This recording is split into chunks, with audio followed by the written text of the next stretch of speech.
देखिए 12th के बाद आपको आगे बढ़ने के लिए 4 रास्ते मिलेंगे, या ऐसा कहूँ 12th के बाद आपको एक चौराहा मिलेगा। अब चौराहा यानी 4 रास्ते, तो 4 रास्ते ऐसे होंगे जिन पर चल करके आप अपनी परिस्थितियों के अनुसार जो रास्ता है उसका चयन करके आगे अपनी मंजिल प्राप्त कर सकते हैं, अपना करियर का निर्णय ले सकते हैं कि हमको क्या करना है वगैरह वगैरह। तो अब ये 4 रास्ते कौन कौन हैं? देखिए, पहला रास्ता हो गया पढ़ाई का, ठीक है, और दूसरा रास्ता क्या है? प्रतियोगी परीक्षा का, कॉम्पिटिटिव एग्जाम की तैयारी के लिए अभी से आप मतलब पूरा समय दे सकते हैं। यानी पहला है पढ़ाई, दूसरा है प्रतियोगी परीक्षा की तैयारी, और तीसरा ये हो गया कि पढ़ाई और साथ साथ प्रतियोगी परीक्षा की तैयारी।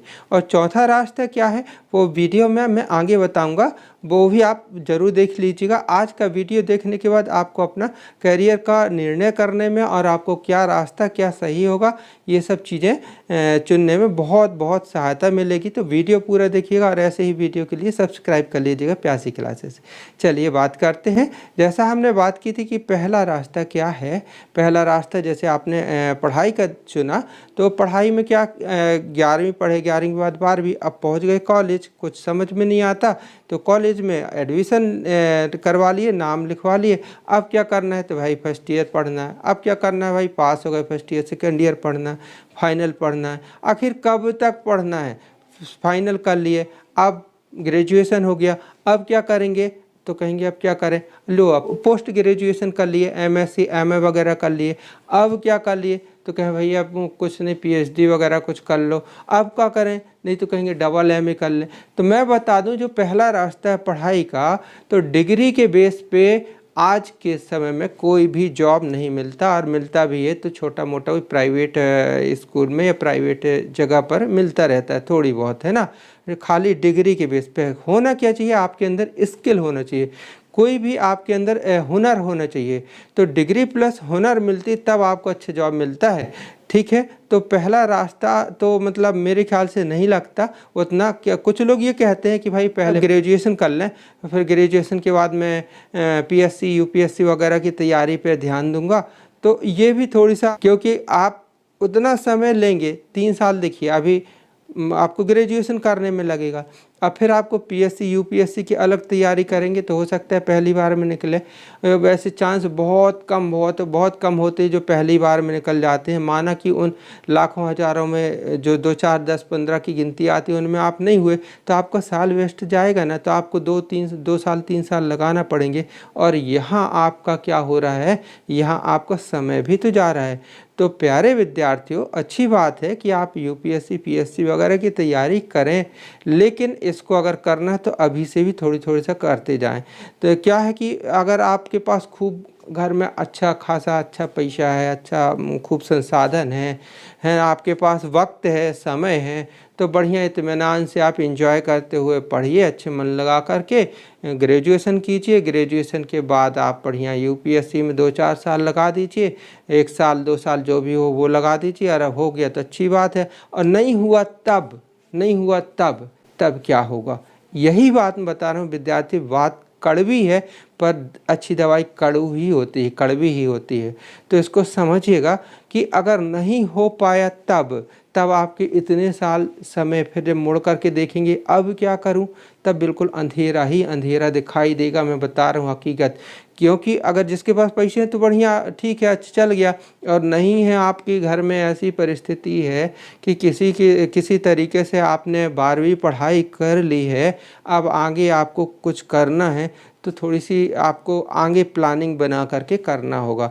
अब दूसरा तरीका ये होता है, प्रतियोगी परीक्षा में अपना कहना हम ड्रॉप ले लिए, नीट की तैयारी कर रहे हैं, JEE की तैयारी कर रहे हैं, वगैरह वगैरह खूब सारे कॉम्पिटिटिव एग्जाम की पढ़ाई को किनारे कर दिए, लग गए पढ़ने में, लग गए अभी से कॉम्पिटिटिव एग्जाम की तैयारी करने में, और वो सब छोड़ दिए।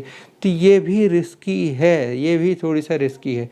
क्यों? क्योंकि आप अगर प्रतियोगी परीक्षा होती है, कॉम्पिटिटिव एग्जाम होती है, नीट वगैरह जो होते हैं, तो इसमें बहुत सारे विद्यार्थी परीक्षा देते हैं, उनमें से बहुत सारे का चयन भी होता है।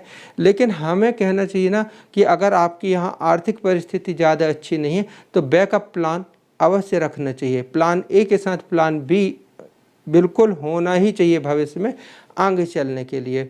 तो भाई प्रतियोगी परीक्षा की मैं आप डायरेक्ट बिल्कुल जुट जाना कि हम सब काम छोड़ करके इसमें जुट गए हैं, और वहाँ पर भी थोड़ी सा रिस्की है मेरे ख्याल से, मेरी राय है। बाकी अलग अलग विद्यार्थियों की और अलग अलग लोगों की अलग अलग सोच और अलग अलग निश्चय हो सकता है, और कामयाब भी होते हैं इस रास्ते पर चल करके। अब मैं तीसरे जो रास्ता बता रहा हूँ कि प्रतियोगी परीक्षा और साथ ही साथ कॉम्पिटिटिव एग्ज़ाम दोनों की अगर तैयारी करें तो ये मेरे हिसाब से ज़्यादा बेस्ट है कि आपकी यहाँ डिग्री भी होती रहेगी और कॉम्पिटिटिव एग्ज़ाम भी होता रहेगा। आप कहेंगे सर ऐसा मैनेज ही नहीं हो सकता, कॉलेज जाएंगे तो प्रतियोगी परीक्षा के लिए कोचिंग में जाना पड़ेगा, यहाँ वहाँ जाना पड़ेगा। तो प्यारे विद्यार्थियों, आज के समय में डिग्री लेने के लिए बहुत सारी संस्थाएं होती हैं जहां आप पत्राचार के माध्यम से पढ़ाई कर सकते हैं, प्राइवेट रहकर की भी पढ़ाई कर सकते हैं। कई ऐसे कॉलेज होते हैं वहां से आप पढ़ सकते हैं, तो आपकी वो डिग्री भी पूरी होती रहेगी, साथ ही साथ आपकी प्रतियोगी परीक्षा की तैयारी भी होती रहेगी। तो आपका मतलब समय बच जाएगा, है ना। लेकिन अगर कुछ ऐसे छात्र हैं जिन्हें भाई 12th के बाद बहुत बहुत बहुत ज़्यादा समस्या आ रही है कि हमको जॉब करना ही करना है, तो वो अभी से 12th के बाद जॉब के लिए तैयारी करने लगे।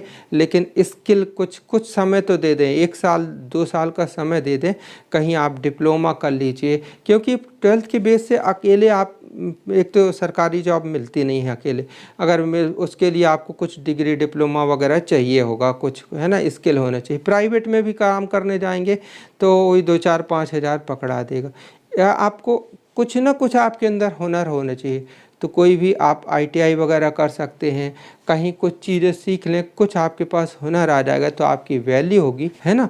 तो आपके अंदर अगर कुछ आगे चाहिए तो स्किल डेवलप करना होगा। तो सलाह ये है कि 12th में अगर आप काम कर भी 12th के बेस पे अगर आप कहीं चले गए, मजबूरी घर की काम करने भी लग गए, तो साथ ही साथ कुछ कहीं से भी आप कुछ स्किल अपने अंदर डेवलप कीजिए, तब आपको अच्छी प्राइवेट में जॉब वगैरह मिल सकती है।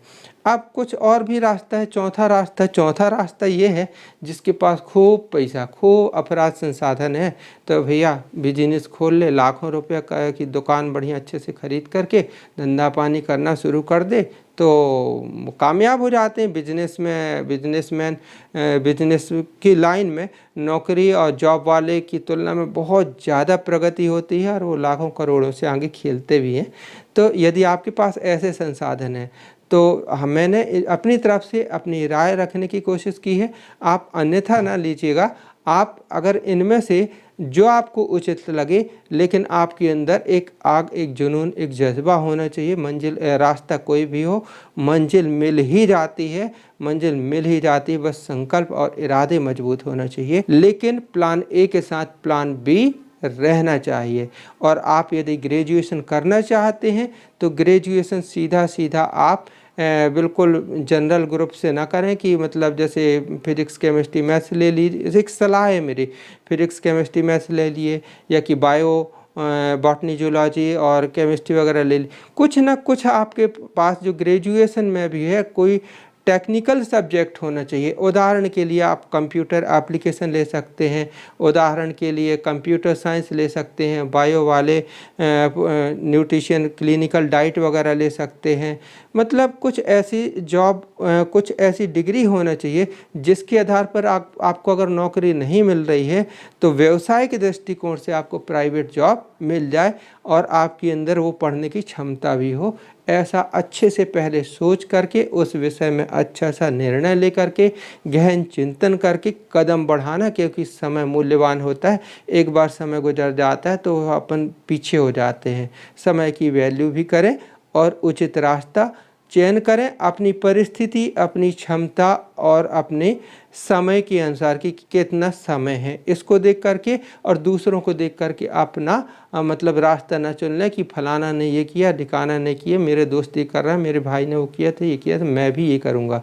नहीं, हर की परिस्थिति और समय अलग अलग होता है, तो आप उसके अनुसार काम करें। प्यारे विद्यार्थियों, मेरी तरफ से शुभकामनाएं आपको आगे बढ़ने के लिए। आप खूब तरक्की करें, खूब तरक्की करें।